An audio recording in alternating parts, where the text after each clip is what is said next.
assessment, technical committee wants to add with that, and then also mental health advocate.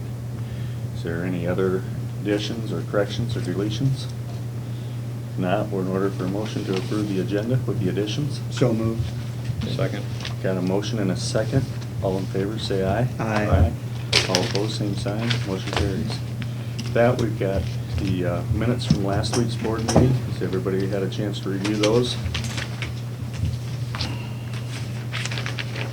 There's one sentence that's a little awkward there.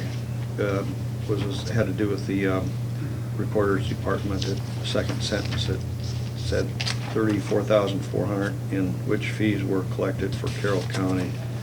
I think, and an additional $70,000 was remitted to state Iowa. That read a little awkward to me. Is that? I just copied it from the way it's always been. Okay, all right. So, I mean, I can certainly change it if you want. I kind of understand what it says. It said 34 in which fees were, that meant of fees which were collected for Carroll County. Is that what that's correctly meant? Yeah, and we can, we can certainly Yeah. make it say that, if you want to. That would be more Because we clear, I might bring think. it probably get brought up again next year or next quarter. Yeah, when we do it yeah, I again, so. just thought if I didn't know what it was for, it'd be a little hard to interpret that. So we'll have it say 34,403.33 of fees. Or fees. In fees? In fees? In In fees. Just which- eliminate the word which, I think. We could, yeah, we could say in Which were- fees. I would which were- I would switch which and fees around, so it Okay. says in fees which were collected for Carroll County. Just, Perfect, okay. other than that, great job. I'll move to approve the minutes. That I'll second it. little correction there. Okay, we got a motion and a second to approve the minutes with the correction. All in favor, say aye. Aye. All opposed, same sign. Courtney Dean's coming this morning. He said he's just going to be run late. He told me a little while ago. Okay, with that, we'll start with the first item, and that's the distracted driving policy. And I did contact John last week on that, and he basically redid it and kind of put the texting part of it in there instead of the actual communication. We've got the new copy ahead of us here. Is there any other discussion on that? My thoughts, I know Courtney sent a memo asking if we thought it needed to be on the agenda or if we had any comments. And, there's state law that covers quite a bit of this. And on one hand, which we should all comply with. On the other side, we have some issues with some of our safety officials, secondary roads, ambulance, sheriffs. They've stated some of the issues they had. And then, on the other hand, we have an insurance company who wants a distracted driving policy. They aren't setting any guidelines for it or anything. So I'm thinking to appease them, perhaps we should have a distracted driving policy, just to have one on record. I'm not in favor of putting a lot of teeth into it, to be quite honest about it. I think the key thing is we don't want employees to be initiating phone calls, private phone calls of any type while they're driving. I think that would probably be the one thing I would have in there. But my thought is to not make it any more restrictive than necessary. In the comments that I had with John, also John made that same comment that, as far as the liability issue on our end, if we put a lot of teeth into it, it could come back to haunt us. And so was his sentiment also. I kind of noted that sentiment in his version as well. I'm satisfied mostly pertaining to that this board has taken the item up. And we've had discussion on it, I think vibrant discussion, and we've enlisted the input of others, and particularly those who would be most affected by it. And, as far as the insurance company, is concerned, that we acted upon it. And I think by simply adopting, what this is essentially doing is just adopting a policy that supports the anti-texting bill and legislation that's already in there, which of course has very little teeth to begin with. So I think, as far as I'm concerned, the matter's solved, just by simply having this amount of discussion on it. And whether or not that appeases the insurance company or not, doesn't really concern me that much.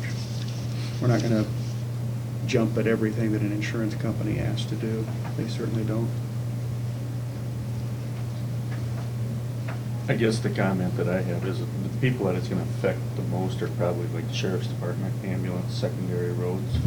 And, I mean, their cell phone is their device in which they get a lot of calls to answer to the services that the people want.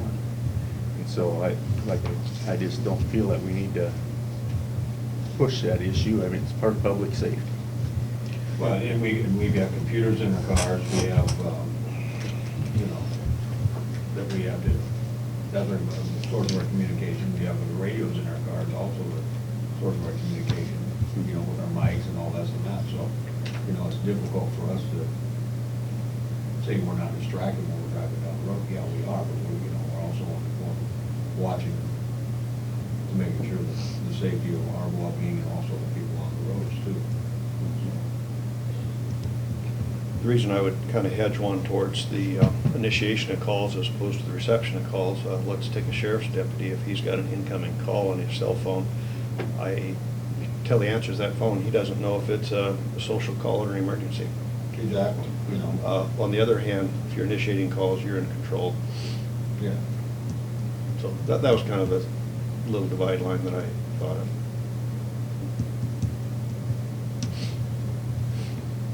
Dave, you have anything that you wanna add as far as secondary roads? You got the CDL thing, you know, the rules with the CDLs to kind of further restricts the CDL drivers to more or less hand-free, no texting.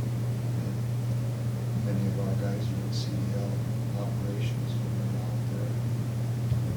They're aware of that too. About half of them have, I think, a stretch, maybe 7 or 8 of them have purchased hands-free devices. We do use the cell phones quite a bit to talk to them. They don't like to have to pull over and call. Well, Mark, when you say you're happy having discussion, I assume you mean having a discussion without a policy? Yeah, I mean, we could certainly adopt this policy. I mean, I could go either way on it. I mean, all we're doing is we're just enforcing the anti-texting legislation that's already in effect, just by company, or by county policy. Would our insurance company be appeased if we would respond and say, we've reviewed this and we would do this? Tell them that we have discussed this, we've vetted the issue a little bit, we've discussed it with the department heads. And I think we should also make sure everyone's aware of the CDL policy, and we're telling them that we're going to abide by the law, just so they know that we discussed it. Yeah, Would I that be think so. acceptable to the board? And we don't have I'm to, not- I don't think they're awaiting our, call back to them in any way. Just a They just put it out there. Just a Okay. recommendation. Yeah, just Okay, made a fine. recommendation to it. So now they could always circle back and say, hey, by the way, Courtney, did you guys ever do anything on our recommendation? You could say, yeah, they enacted this distracted driving policy on July 20th. I'm pretty good at that. I'm not a big advocate of passing a distracted driving policy. I just kind of want to state what I thought it should consist of if we do decide to do that. So you guys are saying not to do anything right now at this point, just? I'm certainly okay with that. And we certainly had discussion. It's going to be reflected in our minutes, not once but twice. And they can always, go to our website and see how we've approached it. And, I guess there's no need to advance something that may or may not be necessary, the way I see it. The way I look at it, what the state's done with the texting, it really supersedes this anyway. Correct. I'm going to build on what Marty said in his discussion with John, and you correct me if I'm wrong. It's my understanding that you're setting yourself up for liability. So let us say you're driving, you're a secondary roads or a sheriff's deputy, and an incoming call comes and you answer it because you don't know if it's emergency or not. Shortly after that, while you're having this discussion, you have an accident, and you have a policy that says you aren't supposed to take cell phone calls. That increases liability. Is that the type of thing John's looking at? Yeah, that's what So John you made set the yourself up comment. for liability. Yeah. That's kind of what I took from that. Is that what John meant by that, Yeah, Marty? yeah. But I didn't take it that you accept a phone call. I took it, this is just anti-text, Yeah. is all this is. Well, Taking a call okay. really doesn't Okay. relate to this, but neither does. Just an example of how you can make a policy that could backfire. Neither does, attending to something on the computer that flashes up there, or watching radar, or like you and I talked Friday, you're out there making a call and you're observing something that's, out in a field somewhere or something like that. I mean, how many times I can think of your patrolmen getting their attention diverted as well as your guys. I mean, there's plenty of things to divert attention. They just got to be smart with it, just like anything else, so. But let me ask a question. If the state has this law anyway, in fact, aren't you still responsible for that same liability, whether you have this policy or not? I just don't want to increase the liability. There you go. Anything we do that's more restrictive from what the state increases our liability. This is not more restrictive than what the state is it? No. It just makes it a matter of employer policy rather than legislative policy. It's not only against the law, it's against our company handbook, is what it would be. There's nothing in the law that says they can be terminated by violating anti-texting. This does. The consequences is not defined. I underline the word consequences. The employee signing that they accept the consequences of failing to follow the policy, but no one's defined what the consequences would be. Oh, and I have no problem either way. Well, consequences would be discipline up to and including discharge. Yeah, that would be consequence. We don't even mention that in there, do we? Oh, yeah, it's in there. Yeah. Oh, it says, okay. Failure to follow this policy will result in discipline up to and including Okay. discharge. All right. So that would be the consequence. That's as far as you could go with it. That's as far as you can go with it. And there's no minimum consequence. Right. So once again, I'm, whatever the board wishes on it, but I would be fine having the discussion noted in our minutes.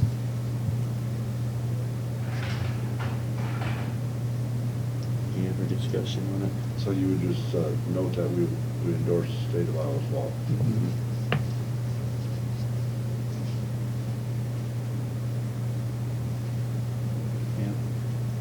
Yeah. Well, Mr. Chairman, if there's no motion to further on this, I would suggest that we do state that in the minutes as Mark has recommended. It's clarified.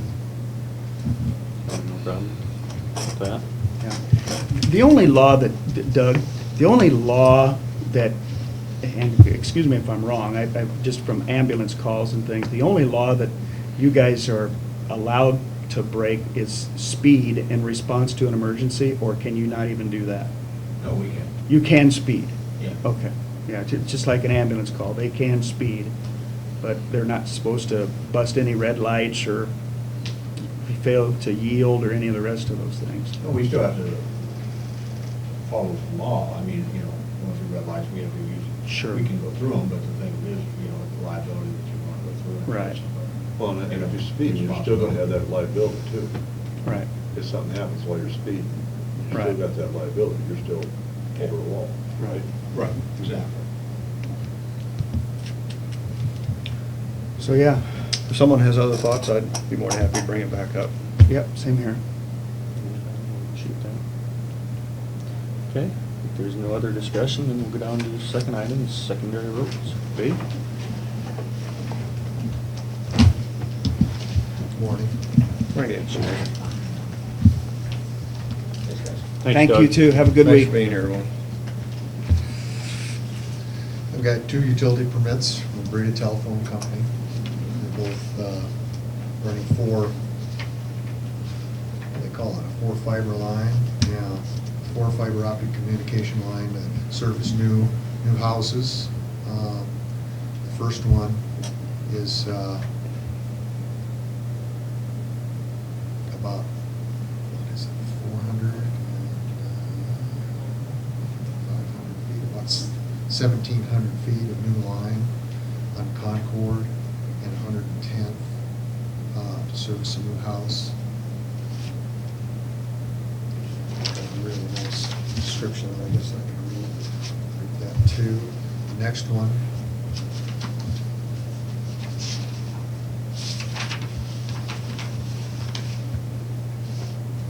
Let's see, 500 1,600 feet. The same thing up on 110th and Olympic. Serving a new house. Burying it in the shoulder of the road, 36 to 42 inches deep, boring underneath any culverts.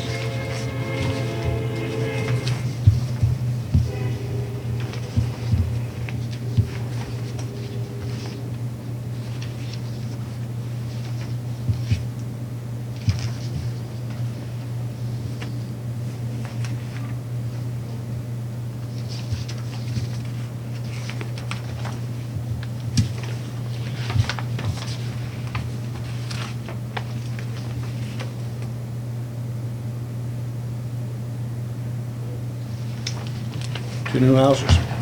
2 new houses, yeah. Very good. Apparently they have to go from a PED, an existing pedestal, to Okay. new houses, so. I'd make a motion to approve the 2 utility permits. Okay, got a motion on the floor, need a second? I'll second. Got a motion and a second to approve the 2 utility permits for Breda Telephone. All in favor, say aye. Aye. Aye. All opposed, same sign. Motion carries. Just a quick update, they were kind of on hold on the asphalt this morning. I'm not really sure. They may go to shouldering on the county line, put shoulders down rather than trying to lay asphalt today. And tomorrow is our day. Hopefully, we're going to work in and around the railroad tracks on the county line on M64 to try and do our portion of the approach to the railroad tracks. The railroad has some plans to do their portion on down the line, but time-wise, they're not coinciding to where we can do it all at the same time. And I think we've got probably 2 days left on the county line, not including the shoulder work. The shoulder work is gonna come later. They're gonna do all the asphalt work is what their plan is, and then come back and do all the shouldering work. Though that's subject to change, just like they're talking about this morning. They could jump in and do shoulders, which would be a perfect day for shoulders. Thursday, I had a conversation with Cecil Bloom. He's a member of the Crawford County Board, and he just wanted to express to this board how pleased he is with how that project's going and how happy he was that we both agreed on the same project to use our gas tax money on.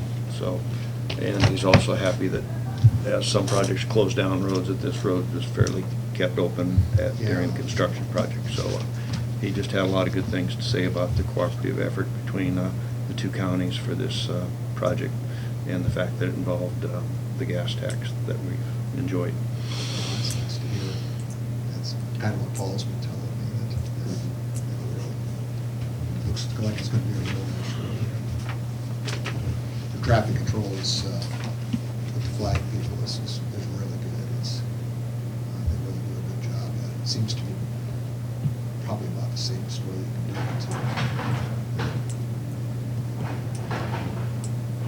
I don't have a whole lot else.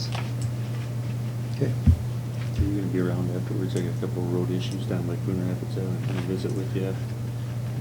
Figure out something on the map, and I think so, yeah. I talked to the one on the east edge of Coon Rapids this morning. He's got a suggestion for us. Okay. So I'll visit with you on that. Maybe we could make a venture down that direction at some point. Do that. Okay. All right. Thank you. Thanks, Dave. Keep up Have a good good work, week, Dave. Dave. Yep, bye-bye. Guys have a good week, too. Okay, that will go down to the third item is the approve the fireworks permit for Doug Daly at 21575 Mahogany Avenue. This is the packet.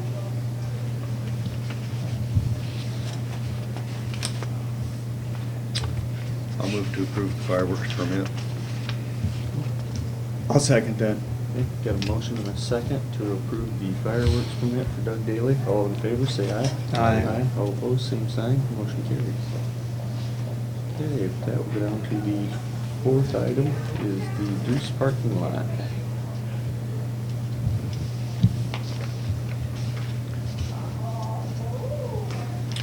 How much were we previously paying? 223.60. Okay. So, 223.60. So it amounts to, you know, what, if we go out 3 years, it's less than 3% per year. she's given us an option to go 1, 2, or 3 years. I think we did a 3-year last time with a built-in inflator. This one is fixed for that term. I certainly be willing to support this. You know, the only discussion that we've got is whether we go 1, 2, or 3 years. I'd just soon lock it in for 3. However, there's a little bit of risk that, you know, the fate of case management is a little bit up for discussion. I believe it will stay in place. You know, depending on, you know, what MCO assumes responsibility for the region, but Yeah, I visited with the case management personnel, and they had a meeting a week ago that makes them much more optimistic about their future than they had been in the past. No guarantees, obviously. I would concur with Mark that this is a minor increase. We're also interested in renting out this facility. You need to have parking to rent anything out. The increase is quite small. It's locked in, and I have no issue approving this. and I'd like to be able to tell a potential tenant we've got a 3-year lease on it rather than a 1-year lease. Yeah.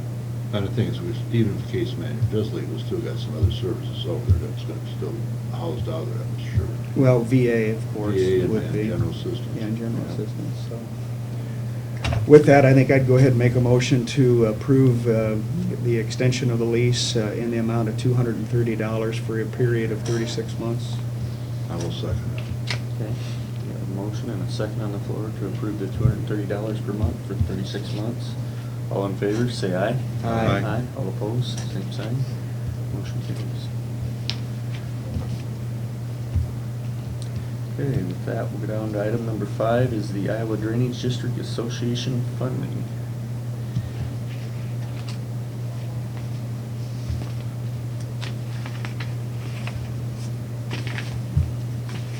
$5,000 for 1 year, right? Yeah, that's what we And the approved. motion that passed. Yep. To be reviewed annually.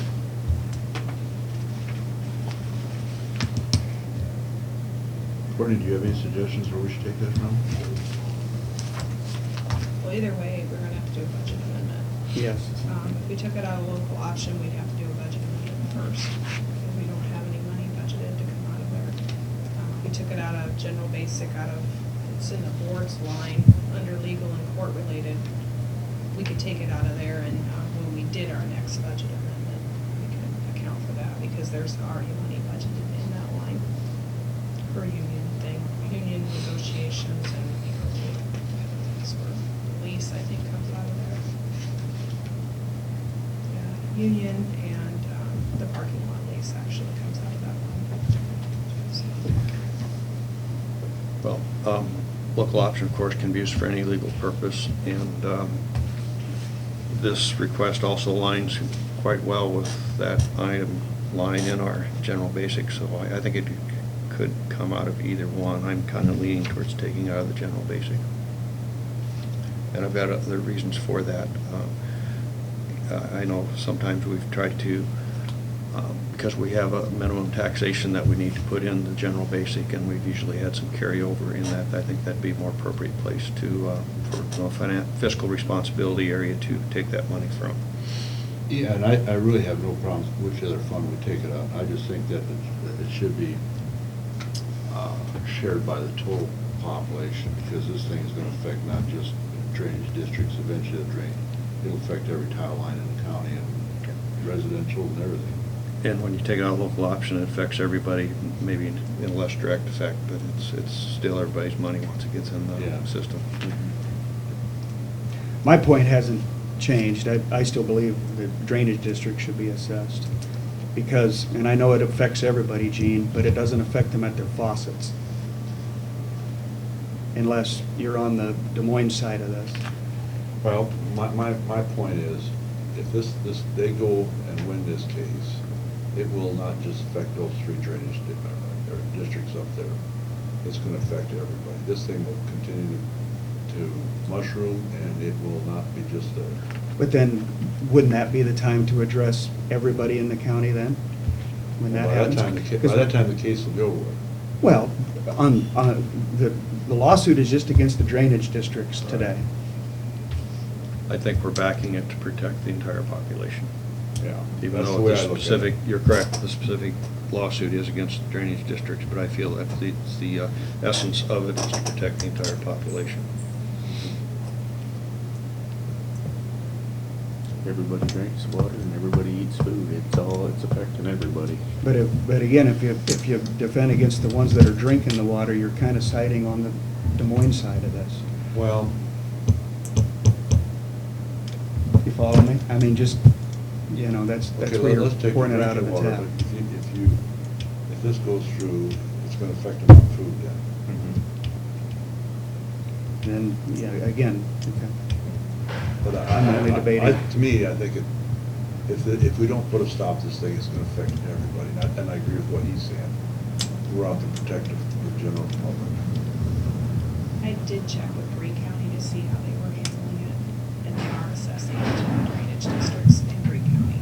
So I'm sure it's being done different ways, Thank you. Well, and I think. because I didn't know either where to take it. And I'm not sure where SAC, I thought SAC was talking about taking it out of general work. I don't know what they're doing.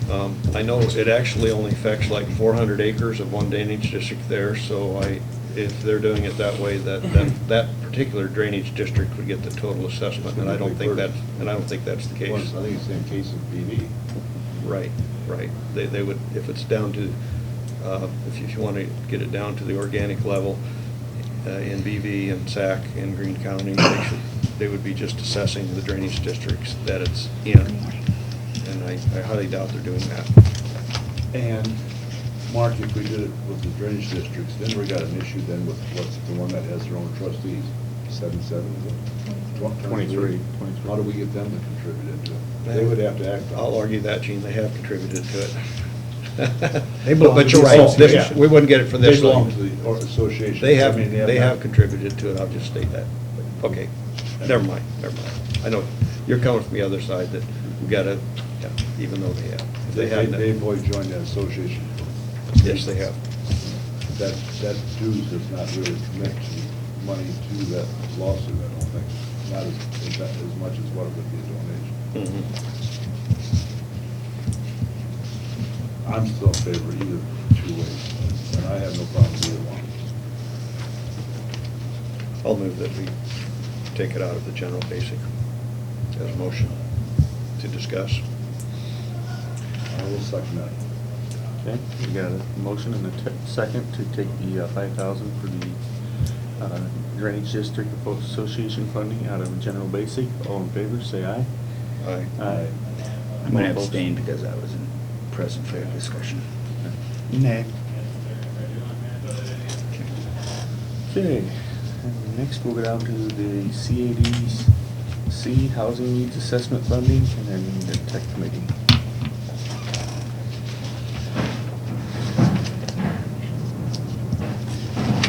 Well, it wasn't made as part of the motion, but I would make a motion to pull that money out of local option sales tax fund. I will second that, and the reason I think, because it's, it ties into economic development, that's where we kind of pull those funds from. That's kind of what I thought as well, yeah. Any other discussion on that? Or do we want to add the technical committee issue in there with that? Oh, that's a separate discussion on the same thing. Okay. Yeah, I just think it would be a better business practice to discuss funding before we approve any expenditures. Now we have the situation where we need to approve the expenditure because we've committed to it as a board, and there hasn't been any public input to it. And we're going to have to make a motion to find the money and maybe even amend the budget on something that we haven't had any public input yet. So I think your motion to take it from that fund is appropriate. I just think it should have fell down a little bit differently. Well, and Neil, I'm gonna argue that a little bit. Sure. You talk about it being, getting public input. They had the opportunity to put input. Our agenda is published, and, it's all on the media. So I think there was an opportunity there. I don't think you're totally right on that totally, that they didn't have an input. If they're concerned about that much stuff up here, they'd be following that agenda very closely. I respectfully disagree in the sense, I know we've done a lot of work to have newspaper and radio programs. In fact, the morning of that meeting, I even asked you and Marty, I says, I think my radio program is gonna be about the housing assessment, and I'd like to get the word out to the public. Is there anything you gentlemen would like me to address during my radio and newspaper program? That was a specific question I had before we had that meeting. I didn't even think it would go past without discussion.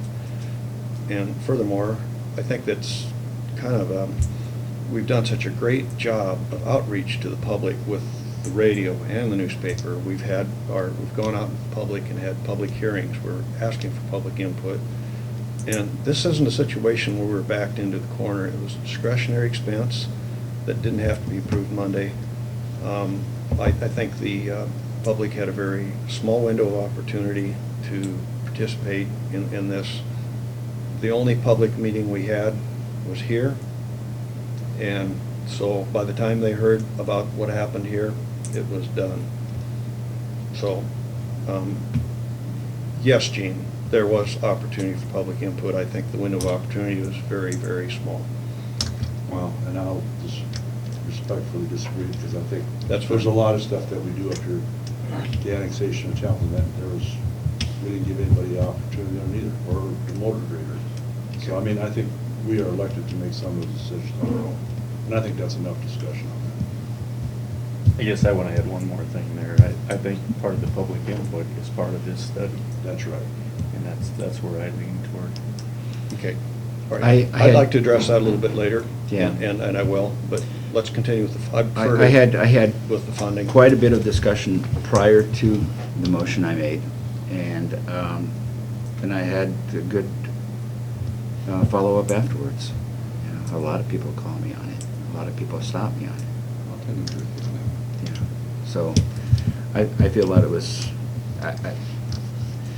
I'll just say what I said last week, was that it's just, it's almost like, for me, it was a no-brainer, simply because of the fact that it's going to help out the small communities so much.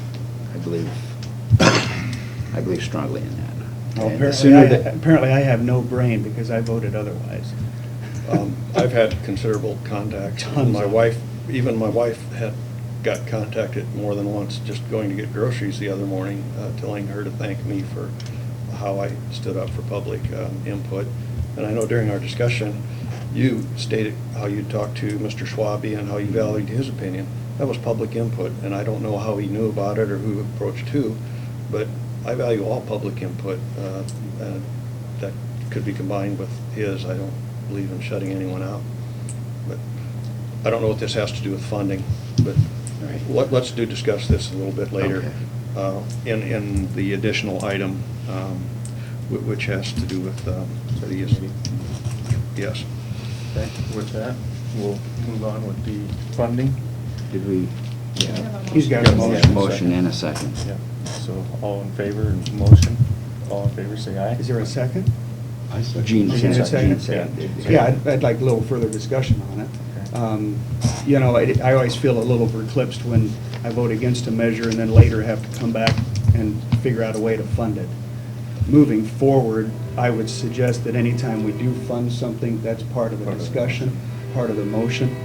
That way, And I apologize for that. that way I can, I think And I I said it, think- I think I said it to Marty, you know, afterwards, I said. I think that was my intent too, is that Yeah. that's where we'll take it from. but- Yeah. And And we should probably. as Mark says, now that we're at the point we are, where the board has agreed to fund it, which we honor the vote of the board, I think that that's as good a place as any to get the money. I do too. I mean, local option sales tax is far more appropriate for this measure than it was the prior one. I mean, and I know that we've made a lot of effort to reallocate local option sales tax towards any lawful purpose. I, for one, would like to reserve for as much of it as possible for tax relief. But needless as that is, moving forward, I just think that it makes, we've now done it twice. We're moving forward when we do that. I think that behooves all of us. That way we can be consistent in our decision-making. And that's all I've got to say. Any other discussion? If there's no other discussion, all in favor, say aye. Aye. Aye. All opposed, same sign. Motion carries. Okay, now we'll go at the Okay. Tech committee? Okay, yeah, this kind of falls in with a little bit of the discussion we just had. We got a little off the subject on funding, but that's okay. That's what committees do, and that's very healthy. When REDG gave the proposal, they list their task and their scope of work, and one of the first things that they list in the whole thing under task 1, item A, is technical committee, which is going to be formed, carry this forward. It says it should be a small group of city and county officials and key stakeholders should be formed to help guide the process. They will meet regularly to provide feedback and guidance to the process. And, you know, that was talked about. Obviously, this board is contributing $10,000 to that. In their process, they say that there should be someone, a county official, because we are key stockholders. Frankly, I think we have a 5-member board here, and I think any member of this board could do a very good job of serving this. I have confidence in all our members here. However, I would respectfully ask that I would volunteer, in fact, to serve on this board, and I'm going to ask for your support. And the next question is, well, Neil, why you? You just said any of us could do it, and I'm sincere, any of you could. The first thing is just the discussion we just had. Marty has said, you have said, you've all said that this is the time for public input. And I think it's quite clear that the previous discussion, I stood up for public input, so I think the public would be very comfortable in giving their input to me, having stood up for public input, that they would feel quite acceptable to that. I know in a meeting we had down to the railroad thing, one of the gentlemen stood up and he commented on the importance of diversity in more of our community. I think some diversity is important on this board as well. And as I read through the things and hear the discussion and read the paper article, it's quite clear that CD is stating quite clearly that they have no hidden agenda or anything like that. I will say that there is a perception that there is such a hidden agenda, that there's a few people running the whole thing. I think having me on that board would make quite a statement that that is not a very realistic point of view. And also I think it would put some balance into it. I think my perception, well, I know my perception is, my point of view is very optimistic. Gene made a very good comment that last meeting that, hey, we had this telemarketer thing closed down, how many more businesses do we have to leave their community? It bothers me when any employer leaves the community. This one went to Storm Lake for whatever reason. But I have a very optimistic outlook. As I come into Carroll from the north, across the road from that, Van Meter's got a brand new structure going up, a nice building, good employment. Dreese's on the south edge of 71 is pouring cement for a big building. The old G building, which had been only used for storage, is now a large-scale business. Next to a building I have, Mac Housby's putting up a new building. In my neighborhood, there's Farm Credit is adding on to their building. They're breaking ground. They were moving dirt ready this morning for an expansion to their ground. And I can go all around the community. And it's not, and I've just mentioned Carroll. Scranton Manufacturing, as you go that way, we have participated with that expansion. Go to the corn processors in Glidden, we've participated with that. There's a multi-dealing expansion there. Let's go to Ralston, we participated in the RISE project. I just get this sense that things are really going good in our county. Let's go to Templeton. What a star community. We participated in their community center, and we just approved a plat the other day for what appears to be or two plats, one for housing and one for employment. Manning, what a great community. Look at all the honors they've got for Main Street Manning, which we contribute to. Think of Pucks, think of the hospital, Arcadia's feed mill. Litterdale, the new feed mill hasn't been that long. We participated with the road there. The Snare Shop is adding a 4,000 square foot retail expansion. Can you imagine that? That's in the town of Litterdale. Well, maybe you can, because look at Maple River. How many towns like Carroll County is doing really good. And we know we had 2 utility permits for 2 new homes going up. We have seen where there's livestock expansion. I am really optimistic, but we're gonna have a housing study. That's a done deal, or assessment. I'm looking at it as a way to keep the good things going. There is no time ever when we can bury our heads in the sand and say, everything is going good, it's gonna continue that way. So I would like to serve on this from a point of optimism that we want to continue really a lot of good stuff going on in Carroll County. I think if you want to, I'll use the term again, bury your head in the sand and say everything's going to go along like it should. I've done a lot of studies of business, particularly startups. When a good business is started, usually the second generation does really darn good. Statistics show that it's quite common that the third and fourth generation will squander that success, and they just live off the land and it goes down.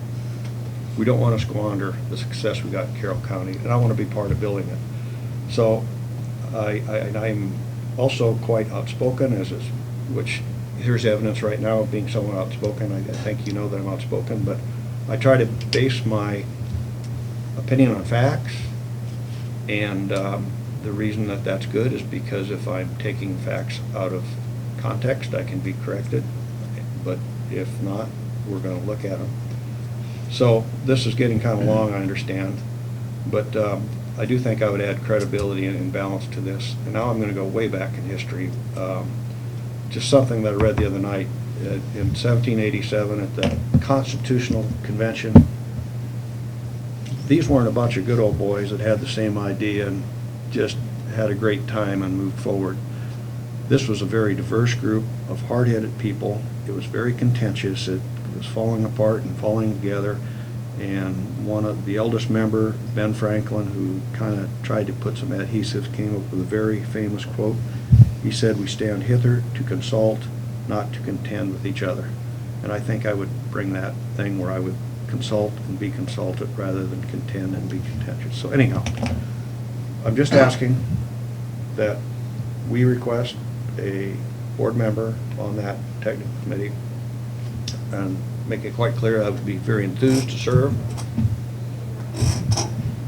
I appreciate that, I think that this, I would assume, I'm assuming here, and I think I'm right on this, they're gonna want more than just one of us on that. That'd be fine. I would like to be one of those members then. Yeah, and I think we need to take that on advisement. I guess I don't really want to do it until we know for sure, but we got your request, and I think whoever we appoint, we have to do it based on the board appointment. I do agree Absolutely. with that. Absolutely. I happen to be, I'll mention that next to Shannon next time I see her. I know I'm going to see her this afternoon, so I'll mention that. Would it be fair to the board to say that we would like one or more representatives on that, having been contributors to that? And Well, we'd I like- think they're gonna want at least, I think one. Yeah, you were on Two that, from you were on here, that committee, weren't you, I think Gene? they're gonna So- want 2 out of the city and, the big players. Yeah. And I think that's only fair. I think we might be in trouble if we go more than 2 though. No, I agree. I don't think we have more than 2. But I think we need to wait and see what they come up with. I think they haven't even got to that point yet, but Okay. I agree with that. We make that appointment based on the board here, Okay. at a board meeting. All right. I'm going to be seeing her this afternoon. I'll mention this to Shannon. Does anyone else have any other thoughts or input on this? Yeah, I think every one of us is capable to do this. Absolutely. So, once we decide, and I think that 2 should be on. I mean, I do too. half of this study is the county, so I think 2 people need to be on it. Gene, do you think they're going to want 2 people from this board, 2 members of this board, or 2 appointees from this board? Like, we'd have 2 appointees from anyone, including 2 people who may or may not be supervisors? I'm saying. I'm assuming it's gonna be 2 members of this board. Okay. I'm just saying maybe they want us to appoint 2 people, and they could be from the board or anywhere. From the early discussions we had, when we did the interviews with those Mhm. people, I think it's usually the governing board that they get involved with. Okay. Now, they'll go out, they'll pick some other people from different facets Yeah. throughout the county, realtors and developers and bankers and. Sure. And there are probably some general public too.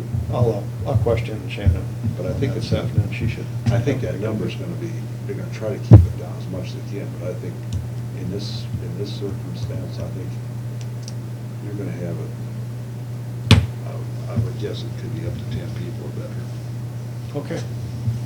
All right, well, I wanted to make my point, and I'm glad you accept it, and we'll see where it goes from here. Either way, I think it's our call to make and not necessarily theirs. I'll make that quite clear. Yeah, I I just agree with that. because it's our money we're investing. Absolutely, absolutely. I mean, I agree it shouldn't be any more than two, and it should be two that this board votes positively to appoint. But I would want to make sure that we drive that bus and not so much them. Okay. One other point that I'd like to see made is this thing was sold to us on the premise that it was to support employment. And whoever serves on that, I would respectfully ask, that you ensure that it remains on point towards employment, and should it divert anywhere else, you defend the county's position on this and how it was sold to us, and most importantly, report back to the rest of us should it divert. Is that, Point well taken. Absolutely, Mark. you may recall, during that informational meeting we had, I asked a very simple question there about public input. And would it weigh equally with the hard data, or would it complement the hard data? How would it be used against the hard data? And there was a representative of the media that countered that, well, shouldn't, when we involve stakeholders and we involve large employers, shouldn't that be weighted more heavily towards any other public data or public input or hard data? And I didn't enter into debate that night, but they put their big girl panties on just like we did. So no one entity should have any other heavier weight than the other one. And I want to be Yeah, and- very matter of fact about that. You know, we don't know what's gonna come out of this thing. It may say we don't need to do anything. And then it's gonna, I think where CAD sees that, they keep hearing this from employers. Well, we have no way to justify their comment. And this is the way to justify it. And I think that's the purpose of it, to justify if this is an issue or not. You know, it may come out and say we don't need anything for employees. Maybe we need to do this is get a assisted living, so maybe people move out of their house into a different, you know, just a shift of housing. But we'll have to see, you know. Because they said they're gonna look at everything, senior citizens, nursing homes, the whole thing. Well, and I think that's I think it's a broad spectrum thing. Yeah, I think that's an important point, you know, is that, you know, as our aging population, I'm sure that that's gonna be, Well, we've got It's houses- gonna it's be a- definitely going to be in there yeah, because it's huge. it's matter of fact, the baby Yeah. boomers are all Yeah. set to retire. And So I I think- mean, it's a, And you know, the other thing is. I would expect that. look at how long, you know, I mean, I had a waiting list to get my mother into where she's at. Everybody's got a waiting list there. Yeah. And then as soon as, you know, the word got out that my mother's condo's for sale, which is more suited for a the phone rang off the hook. So, you know, we have a shortage. And you know, We'll the get other into a thing is- conversation about whether we needed to spend $30,000 to The finance thing that. is, but- I got We need a sure shortage. something's getting governed, and I don't know if you get the email version or not, but there was one article in there of government housing, and they said it across the nation, a lot of these young people aren't purchasing houses anymore. They're buying something that they don't have maintenance or anything on it. Townhouses. And I think the purpose, the reason is because they're a more mobile society than what we were. When we took a job, we stayed until we finished it out. They are willing to move every 5, 10 years. And they're more active. Yeah. They don't want to be tied down to. So I think there's, you know, and I hope this study, I expect this study to cover a lot of that. I'm expecting a lot of it, to be quite honest with you.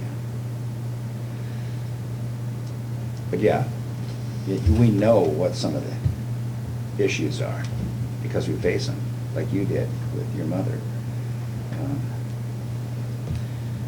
but to see it spelled out. Okay. Anything else? But I would suggest that we wait till they tell us for sure how many they What want. they want. I'll be visiting. Because this I'm afternoon. almost be assured that they would want 2 members from this board.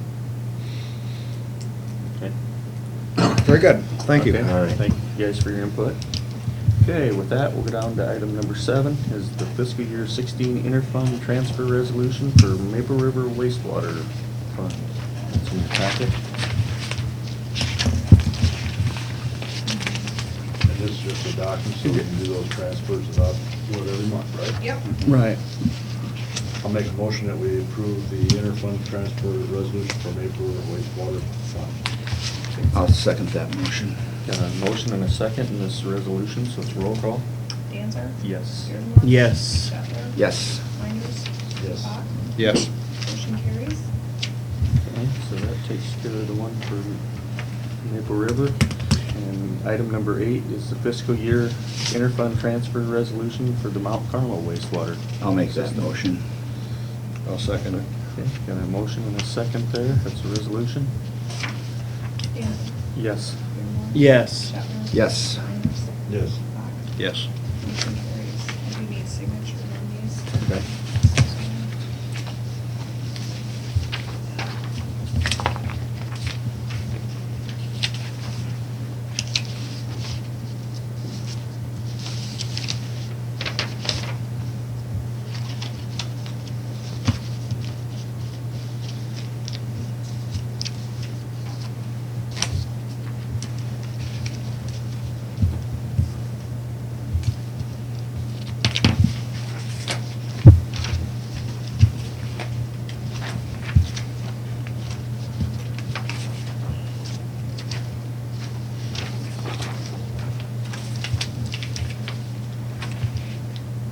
This is for Rosie's. The other half the county goes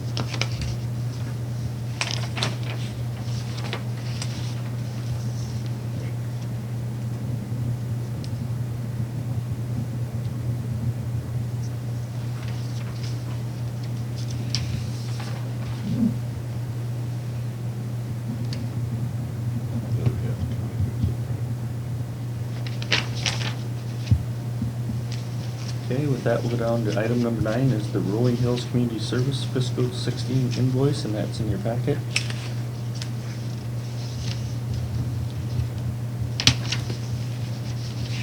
If you remember last year, we paid for half a Gene Cokes out of this as well. This is just half of Rosie's. Her other half was paid from general basic.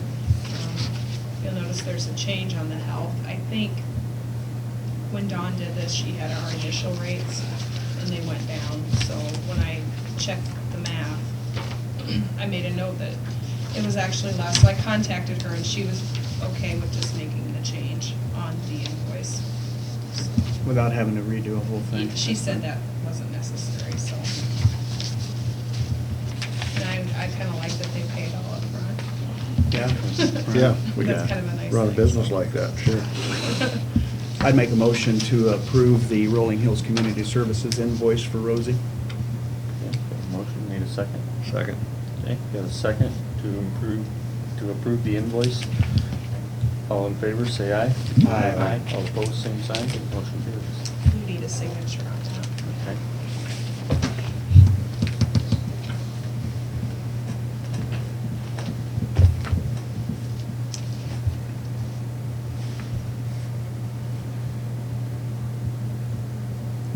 Okay, with that, then we'll go down to the manure management annual updates. We have 2 of them today.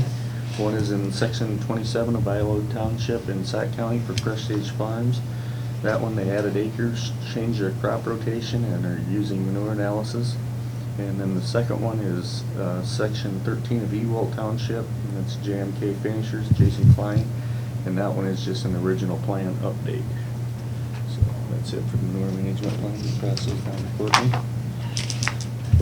So with that, we'll go down to committee reports. Hey, can I ask a real quick question Go about ahead. manure management? It's real fast, you guys Yep. sharper on this stuff than I am. Anytime there's changes and they add acres, it always seems to include crop rotation and manure analysis. Are they required to do all three if they make a change? No, I don't think they are. Okay, so a guy could just add acres or do Yeah. crop Yeah. rotation. If he adds acres, he's gonna, when he adds acres, he's probably gonna state what crop it's gonna be. Yeah. Okay. I think they can do either one. Okay, okay, I'm sorry. Yeah. I don't know, I've just about always that. noticed that it's normally involved all three, so. You know what? Really, is this, it just gets read up here, that's about it, I guess. Yeah, let's just forward it on to DNR. But I think that those acres, I think, am I correct, Carl, keep track of those? I think are sort of DNR does, so they make sure that they're, If they do add acres, they actually did add where they're, acres. yeah, The DNR's got the mapping. yeah, okay. I knew it was We're one. just required to keep copies here. Thanks, just had a quick Yeah, question. because all that stuff, when it's changed, it gets forwarded to DNR, the actual information gets forwarded to DNR. It's all part of the plan. So, I guess with that, we'll go back to the mental health advocate. We added that to the agenda. We've got Sure. that also. Yeah, I think I just want to bring everybody up to date in that, and maybe have a little bit of discussion. As you know, the legislation that passed, House File 468, said that on July 1st, the mental health advocate would instantly become an employee of the county. So here's our situation with Rolling Hills. There's one mental health advocate that covers all the counties in our region, except Carroll County. So 6 out of 7 counties have the same mental health advocate. So they are the employee. Rolling Hills is the employer of record for that mental health advocate. Carroll County is separate. We've got Brett Michael, who is also Dallas, Green, Guthrie, Webster counties. He's our employee now. We have no job description for him. I think we are just going to pay him directly. I talked to Courtney about it, and he's done his W-2 and all that. But we do need to have some communication. I think Dallas County was thinking of being the employer of record for Brett, and they haven't communicated anything with us on that, absolutely nothing.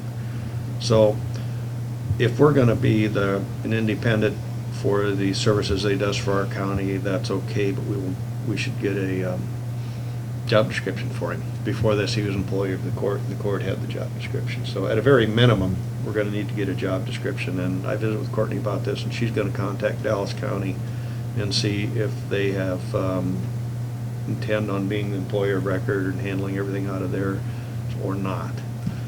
So that's where it is now, and it would be on, like me, or on, it's not something I should continue forward as a committee one. This is a board decision, a county employee.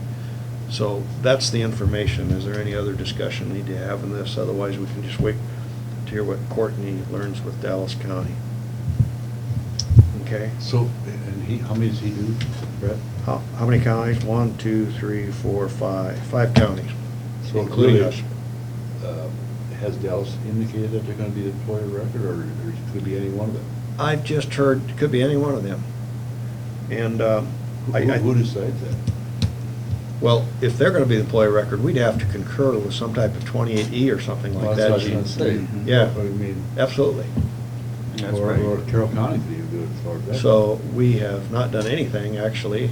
I've had some conversation with him in May and June, and June 1st was the last time I talked to him, according to my notes. But everything changed July 1st.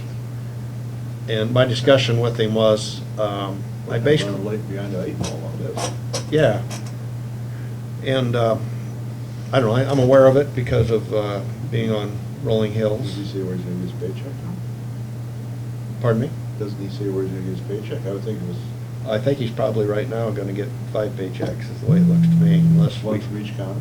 It'd have to be, because we certainly haven't gone in as being in a 2080 with anybody. What, the 20th of July, and Well, that's how it was handled in the past. each county paid it? Yeah.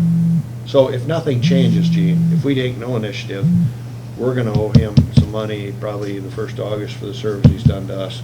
And at a minimum, we need to get a job description, say, here's what we expect, et cetera. Say, we don't want him to be the only employee without a job description.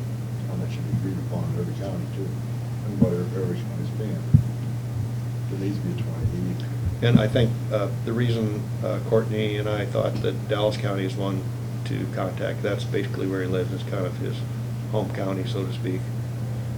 Actually, I think he spends more time in Webster County than any county, that's what he told me anyway, but we'll get more information, and it just hit me like a rock at our rolling hills. I thought, wait a minute, where's our job description? Where's our 2080? We have neither.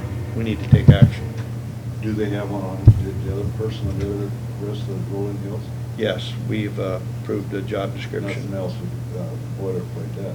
Absolutely. And if these create, reinvent the wheel. Right, and some of the other 4 counties we're with may have one too. A lot of counties are drawing up job descriptions now for these people. So, I'm sure there's a lot of counties in the same situation we are. But the good news is, everything I hear about Brett is that he's doing a good job, and so, we'll get back on I next. hope so. We got a raise before we got to become one of our employees. Yeah, that's right, that's right, that's right. Absolutely, That was the biggest absolutely. joke I You've got ever that, heard. correct. I told you about that too. Okay. But the other thing, John Worden, if we put together a 2080 agreement, John should be involved in it, so, or, you know, just to, like Gene said, we can use a boilerplate off another county, but have John put something together. Sure, we just need to move forward here. Yeah. All right. Okay, that's it on that. Now we'll go to committee reports. Neil, you want to start off? Yeah, I'd be glad to. Monday, of course, I did the radio and the newspaper, and I time again attend city council meetings, and I attended the one Monday evening, as did Gene and Dean, and of interest on it was the housing needs assessment fund, which they did approve. Tuesday, attended the Farm Bureau meeting.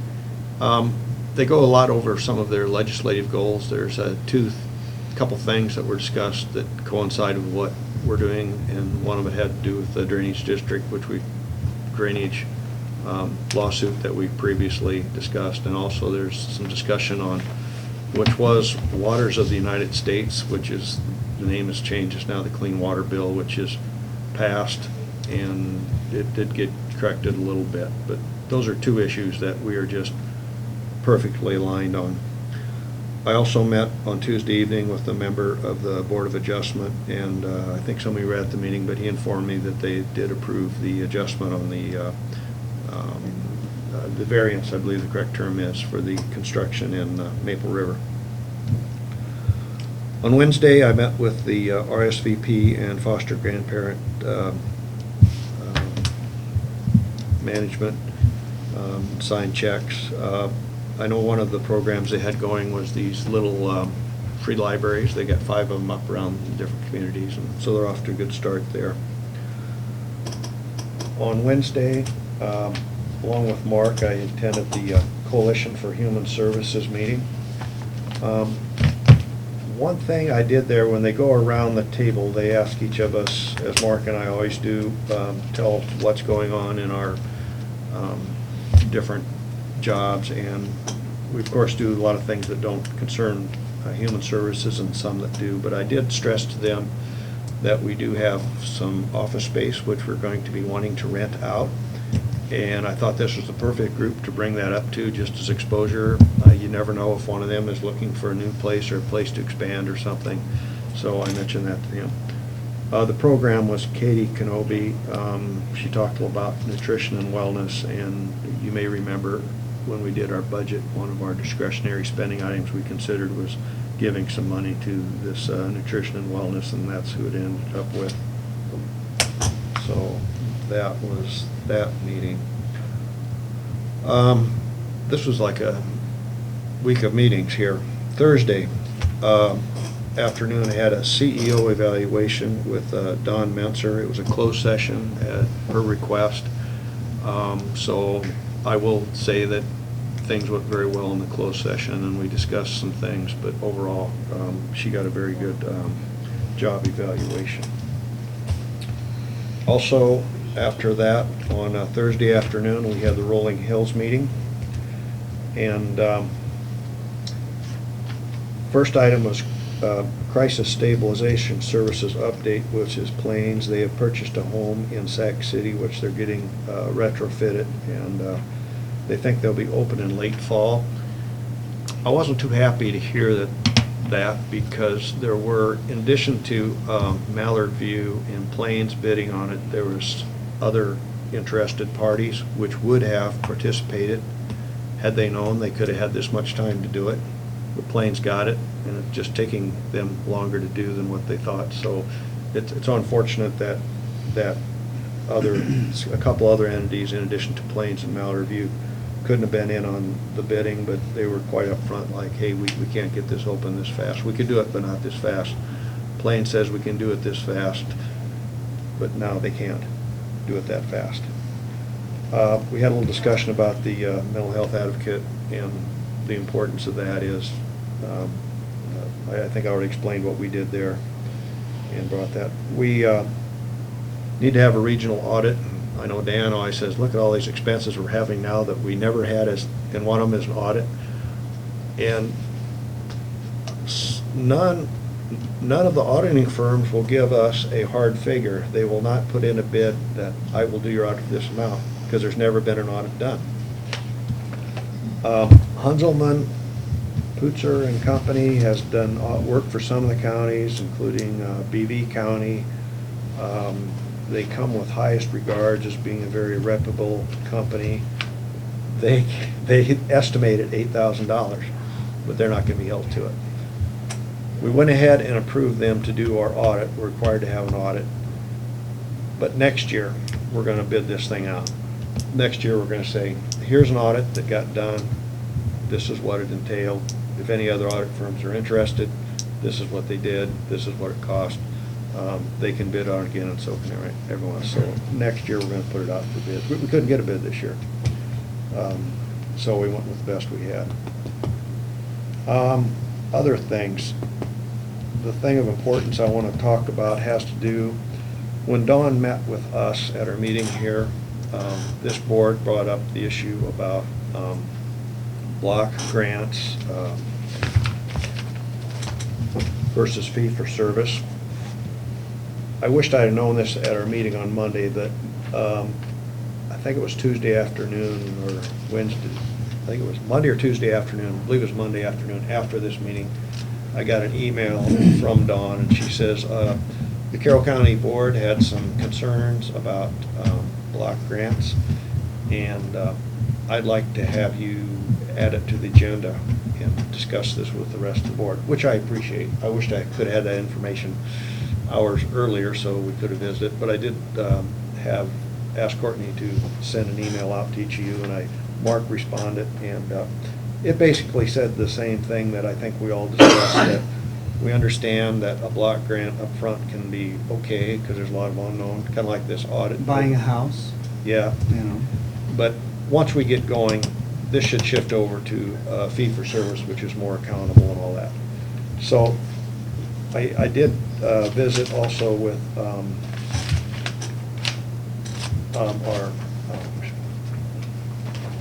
with a lot of people about this. I thought I had to go with more of a plan than just a wish for that. So first, I had kind of a three-step thing. I thought first we need to define and list the services provided. Then we needed to develop a price or price list or fee schedule that describes the fee that we would be willing to pay for that service, or negotiate that out somehow. And then we need to do a transition.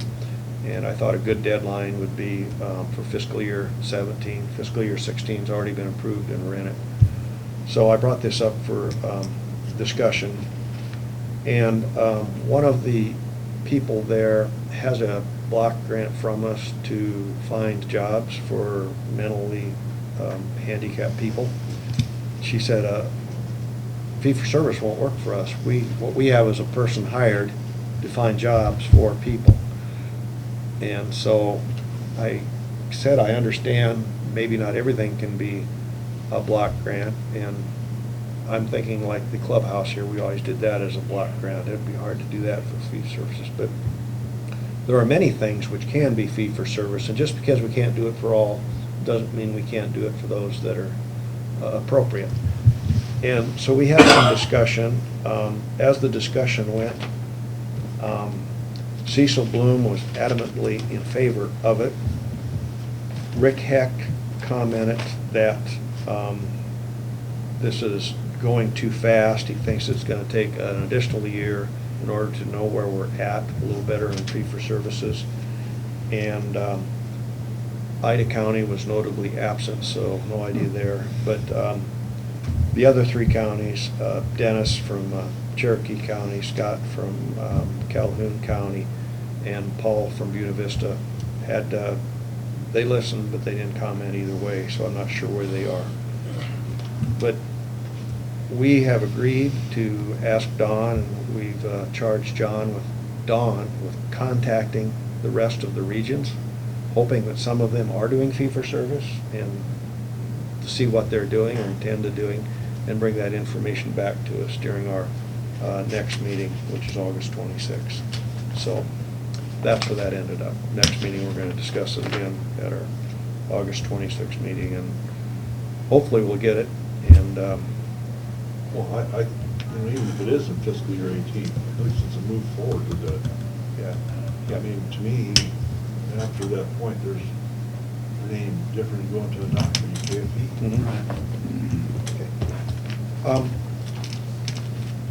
Anything else on Rolling Hills? Questions on that? Okay. I'll move forward with one other committee report, and I'm not going to scare you. This is a very brief. And what it is we have had discussion in this room about this excise tax on Cadillac insurance, as it's called.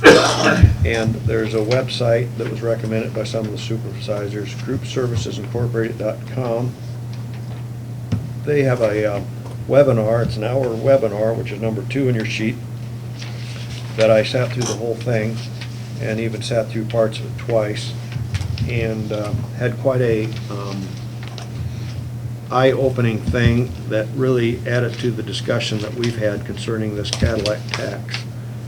And it goes in effect in 2018, and it's 40%. There's a threshold, and any employer who exceeds that dollar threshold, which happens to be $27,500 for family plans or $10,200 for individual plans, pays a 40% excise tax on that. I've got 2 charts here that they provided. Chart number 1, and it's kind of interesting on these charts, and this is an hour-long seminar, and I'm just going to hit the high points in 5 minutes. It has some costs for family and single rates, which are right in line with what we have. Our single rates vary from 6,200 to 6,900. They're using 6,300. Our family rates go from 19,229 to 21,000. So they're right in the ballpark there too. And they show what would happen by 2026 if this goes together, or if this continues, and the cost of health insurance increases 5%. So this is an entity that has similar cost to us, and they're assuming cost is going to go up 5% per year, that it would cost them $20,000. And they have 30 employees, 70 family members. Next page is if it goes up 8%, it costs them $1.2 million. So what they're saying is this thing is pretty sensitive. After it gets above the 5% increase per year, it really, really gets expensive.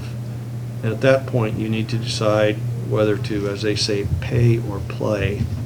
And pay is to drop all insurance and pay a $2,000 per employee fine. And the other option is to work with your insurance to reduce the cost. One other thing, a couple of other important points that we need to all understand is this has nothing to do with what percentage the employee pays. If the employee pays nothing or 15%, that means nothing. It's the total cost. In addition to that, if the employee is on a, I call it AFLAC, any type of plan like that, that is added to the total cost of insurance. So ours is actually, if, for example, you're participating on the flex plan, which is the cafeteria plan, which is $1,000 a year or something like that, that adds on to here, and that's part of the total cost.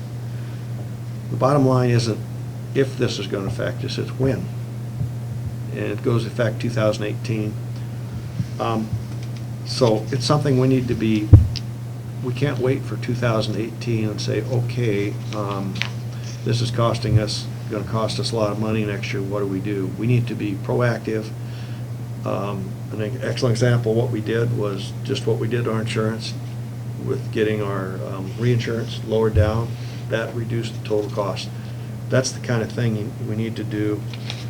And I am going to visit with this company. And quite honest, this is a private company that does this service. I think they charge for it, I don't know. But I'm just going to talk to the guy that did the program for some other counties and see what he thinks he could do for Carroll County. I certainly am not going to commit to doing anything.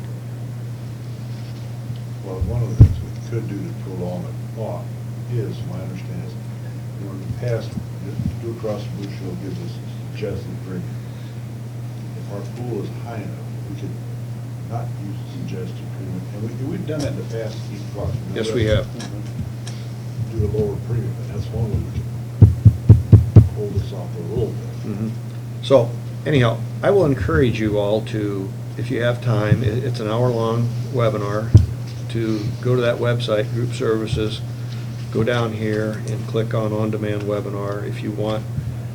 It's an hour-long webinar, and I think there's a lot of details here I'm not going to go over, but I think I hit the high points.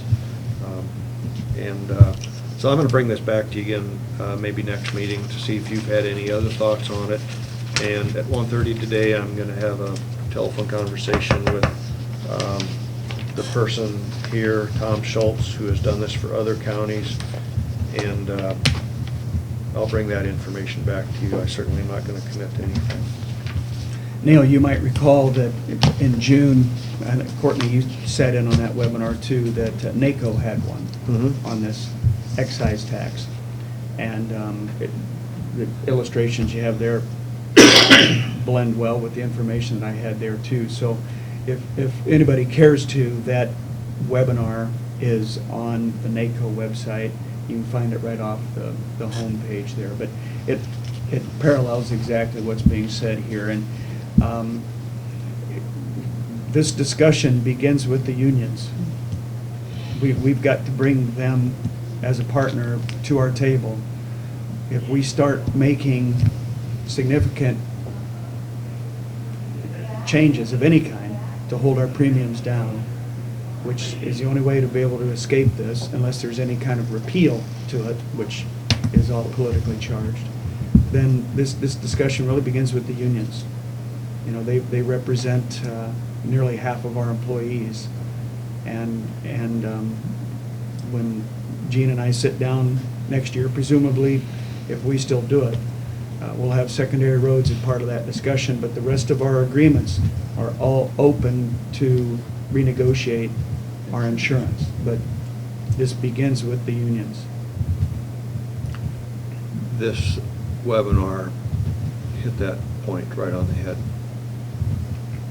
This entity has done a lot of work with counties and unions, and absolutely, you have to work with your employees on it.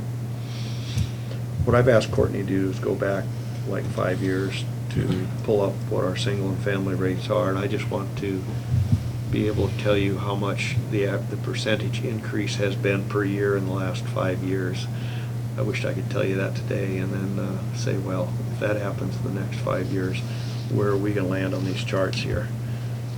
I would venture to say there, it's probably in the 10 to 20% range over the If last things- couple years. Oh, we had 23% I just in know. 2011. I know. If So things- it's probably if things continue as close they to have been, 50%. Yeah. and that's But my I'm just point. saying, average per year. Right. This- Oh, average per year, I'm sorry. This 5 and 8% per year is really, I think, very Pipe dream. conservative. Yeah, yeah. And say what you want about Obamacare, it hasn't done anything because of it, I think costs are going to go up for private insurance companies. It just is, it's just, so anything I have seen about this to make it be wrong is it's way too conservative. So Courtney concurred, and I appreciate your cooperation. She's gonna show us how much it has gone up over the last 5 years, and that might just be a say, hey, well, it's gone up 10% per year for 5 years. It's on the heavier side of the 8% one year. I think a lot of us were really interested, I know it came out of the insurance committee, we were interested in pursuing a genuine wellness plan. But once again, it's gonna add to the cost of the premium. And so now I've got to reverse course on that one. Because again, I think it's to the benefit of our employees, and I think it's to the benefit of our future premiums. But meanwhile, you've got to pay that into the cost of your, and that'll put us past the threshold. Yeah, from a different party. Even if you took that out of our wellness, maybe? How would Oh, be part of your that insurance? thing's not funded. The wellness that we've got right now But isn't. if you did the wellness outside of the insurance. You can't do Why- it outside of it, it's got to be part, say for an example, if you contract with Blue Cross to do a real genuine wellness program, what we've got right now isn't I understand. considered a real wellness plan. But yeah, it comes at a cost. When they did their initial Why would rates they- with us this Why year, would they figure that cost with the insurance, even though you're doing something? it's part of the premium. It's built into the premium. What if you didn't pay with the premium, paid it separately? But they'd still have you added as a benefit to the employee. It's If kind of like. they're having you do Aflac and That's true. deferred comp, or not deferred comp, but the cafeteria plan, if that's all gets added in, but you have to add in. It includes flexible spending accounts, health savings accounts, and health reimbursements accounts are all added to those premium amounts. There's a ton of people that do the max on the cafeteria plans. I mean, you're talking thousands of dollars. That gets added in there. It's crazy. And it has nothing to do with the quality of insurance, it's just based to the dollar amount.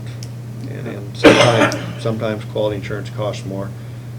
It really hurts people with chronic illness or elderly people who have higher insurance rates. Those are the people it's just gonna kill. I think one thing companies are doing a lot of is increasing their deductibles, which decreases their total cost. All right, thanks for your input there, we'll discuss it more. I'll bring it back as a committee report next week if I learn anything. And the only other thing I did of significance is I attended a Scott Walker thing just to hear what one of our potential presidential people had to say. Okay, thanks, Neil. Gene? Actually, I was kind of, didn't have too much this week, but I was kept stuff going on, but Monday night I went to city council meeting, and then also Tuesday the Farm Bureau, which Neil reported on. I did have some questions, and I think there's a lot of people that did not understand that Board of Adjustments. They thought that I had a lot of comments, like we still had a say on that after they made their ruling. And there's not a clear understanding of that situation as well. And then, of course, I was supposed to go to Cherokee Friday, but that got canceled for lack of quorum. That was my week. Thanks, Gene. Dean? Went to the Farm Bureau annual meeting on Monday night, and then before it, is that Monday? Tuesday night. Tuesday night. Yeah, Tuesday. we went to the variance meeting held here prior to it. Also on Tuesday, they did some work. They did the exploratory work at the ballpark on Drain 70. Yeah, I got some pictures I can show you later, but yeah, there's just a lot of roots in there. And there's gonna have trees come down, and I think they're gonna go back as far as they need to go. They had replacement perforated tile there that they were going to replace the old concrete tile with. But, yeah, it was pretty obvious what the situation was once they got started. Yeah. That's my week. Okay, thanks, Dean. Mark? Dean, I'm just curious, did those pine trees cause any issues? Oh, I don't think so. They are not close enough to the tile. Okay, Yeah, good. but they need to take some trees down in the park. Okay, thank you. Yeah. Okay. Mark? Tuesday was, as Dean mentioned, was the Board of Adjustment meeting. There was the information that came from that. In the end, I think this is the way it was supposed to be. I know we all had questions and concerns about it. I thought Board of Adjustment acted appropriately. I thought they asked good questions. It wasn't any sort of carte blanche movement on their part. I think they did their due diligence. We're talking 1 to 2 feet here. I mean, it's certainly not a major deal, but there's the information, and I think it ended up just fine. Tuesday night was Farm Bureau, and then Wednesday, as Neil mentioned, was Coalition, and I'm going to, in fact, I just told Courtney Friday that I'm going to commend Supervisor Bach for raising that. That's the perfect place to bring that up. I think we might have done our own marketing there. I don't know if we'll have any takers, but at least it gets the word out. As we move forward with some of our, the county corners and things like that, it wouldn't hurt to just broadcast that at the conclusion of your radio program or in your newspaper article. As we get that word out, that it's only going to behoove us. I want to get that thing rented. Then on Friday was, I talked to Courtney a little bit about this too. This Tyler proposal that was brought up, the assessor's software that we spoke about 3 board meetings ago, it's still out there. The way we left it with him is that we were going to have further discussion about it. With your approval, I think we'll put it on next Monday's agenda. I'm pretty certain that we'll have an answer back. And I'll tell you what I did, gentlemen. Again, Courtney knows this. I spoke to this Ron Peracci, who was the sales rep for it. And I didn't make any promises or any real offers to them. I had some discussion as to his receptivity about if they're open for negotiation, and mostly centered around initial costs and also the training issues that we just don't want to be faced with again. And so I made some suggestions to Ron only, and he is going to contact me again this week, perhaps with another proposal. And I'm hoping that we can take that proposal up as a agenda item for next Monday.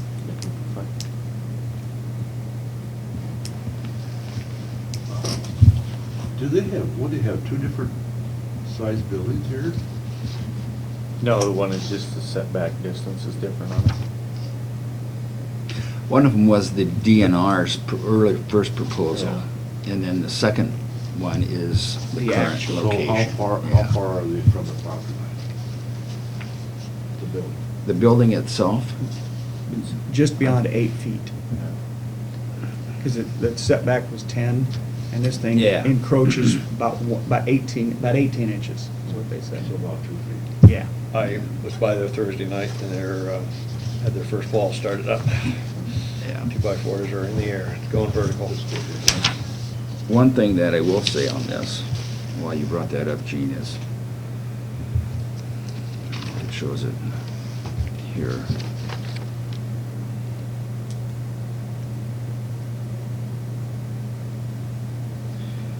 When I was out there the other day, Mike pointed out that it's very obvious, because the pin is right there, and there's one of the Lowe's buildings is still on his property.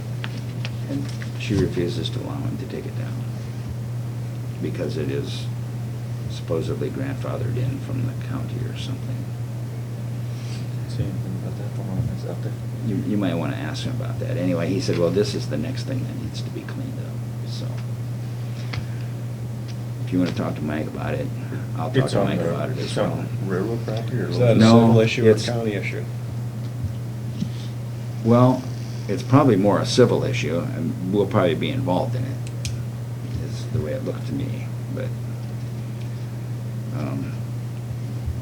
It's real, it doesn't really show it really good here on this one. I'm sure that I've got a map in here that I can show you where that building is and where his property line is. And it's right in his, Yeah, I agree with you, that's more of a civil issue. yeah.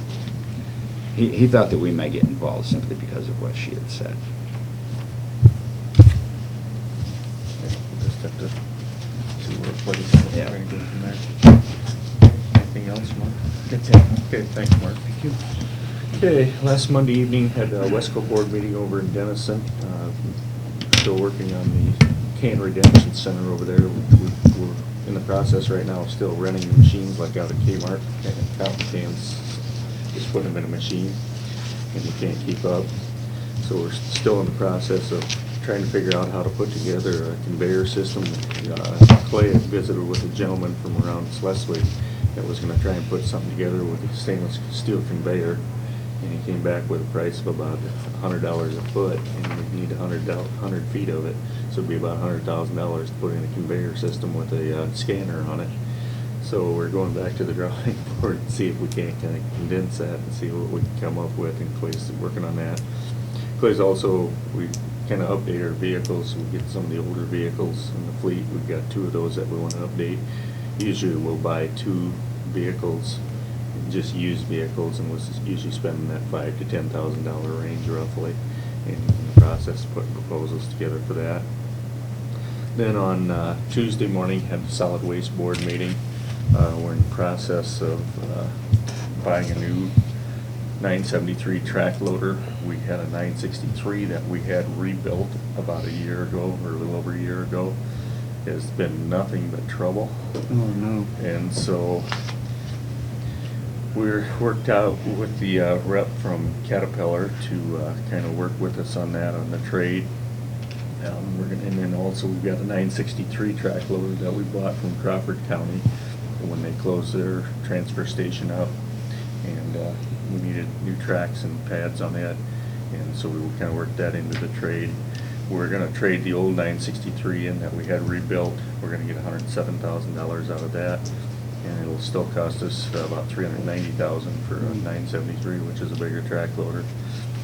Also, before we started the meeting, we did a tour of the new cell. That's come along fairly well. It should be up and going by around the 1st of August. They've got the liner all laid. They're in the process last week of hauling in they got to cover the whole liner with a foot of native rock. So the trucks have been going kind of wild hauling that in. We're working with, they contracted with Tiefenthaler to haul that all in, so it's going to take a lot of rock to cover that. It's about 9 acres that they got to cover. Wow. So that's, hopefully we get things going by the 1st of August, so that's where that's at. Also had discussion on the county waste disposal of Sac County. We are gonna enter in with a 5-year contract with that. Mary's putting that proposal together, and we'll discuss that at next meeting. Also talked about the markets on recycling. Cardboard and news is way down. Newsprint's at $35 a ton.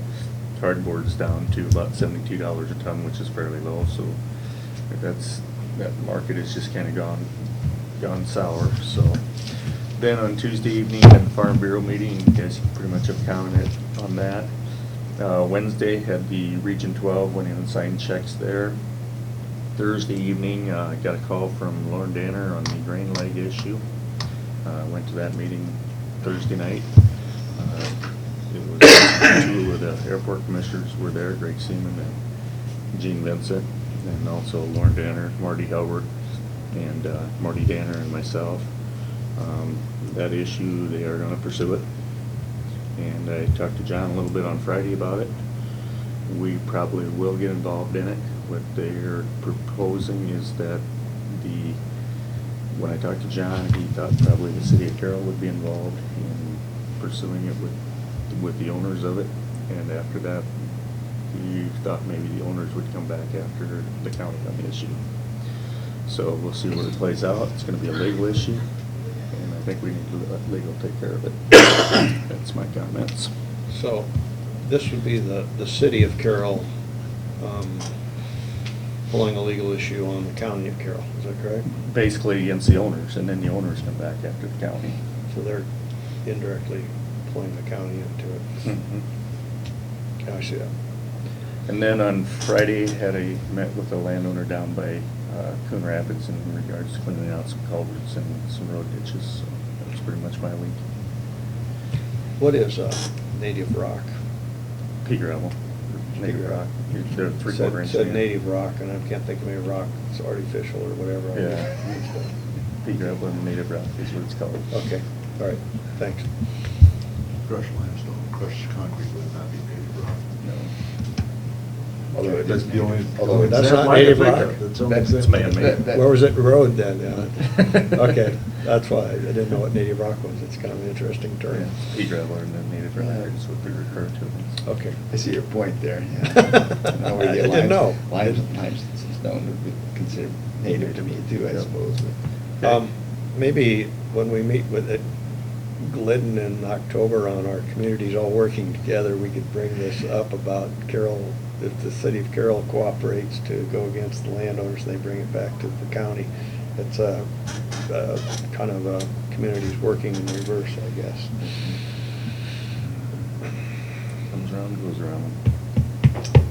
Well, hope that road doesn't deteriorate any further out there. Yeah. Time will tell where it goes. Okay, any other comments? Any comments from anyone in attendance? Make a motion, we adjourn. Got a motion, need a second? Second. All in favor, say aye. Aye. Aye.